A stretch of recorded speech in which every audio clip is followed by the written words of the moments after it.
Hello বন্ধুরা, তোমরা সবাই কেমন আছো? আশা করি তোমরা সবাই ভালো আছো। তো আজকে বেরিয়ে যাব ললেগাঁও থেকে শিলিগুড়ি জংশনের উদ্দেশ্যে।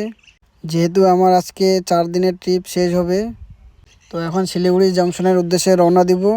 ফ্রেশ হয়ে বেরিয়ে পড়লাম, গাড়ির কাছে চলে আসলাম। এখন গাড়িতে আমার লাগেজ রাখবো, তারপরে গেস্টদের সব কিছু রেডি হয়ে গেলে ওনাদের সব লাগেজ তুলবো, তারপরে ললেগাঁও থেকে বেরিয়ে পড়বো। প্রথমের স্টপেজ হবে লুপ ব্রিজ। তো চলো তোমরা দেখতে থাকো। এটা তোমরা দেখতে পাচ্ছ, এটা ললেগাঁও ইকো পার্ক। ঠিক আমাদের হোটেলের উল্টো দিকেই ছিল পার্কটি।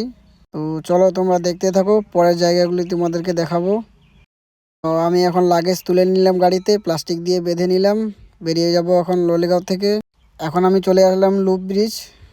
ট্যুরিস্টরা এখানে ঘুরতে নামলো, ওনাদের এখানে ঘোরা হয়ে গেলে এখান থেকে বেরিয়ে যাব।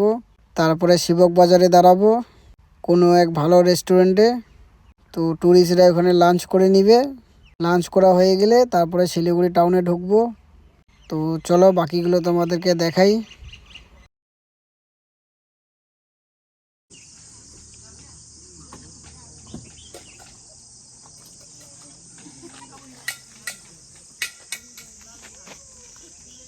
আমি এখন চলে আসলাম শিবকে, রেস্টুরেন্টে দাঁড়ালাম। এরপরে আমি চলে আসলাম বিধান মার্কেট এরিয়ায়। সে শিলিগুড়ির একটি ফেমাস মার্কেট, হংকং মার্কেট। ট্যুরিস্টরা কিছু মার্কেটিং করবে বলে এখানে দাঁড়ালাম। আমি এখন পার্কিংয়ে আছি, ওনারা মার্কেটে গেল। ওনারা চলে আসলে ওনাদেরকে নিয়ে চলে যাব শিলিগুড়ি জংশন। তো আমি এখানে কিছুক্ষণ ওয়েট করি।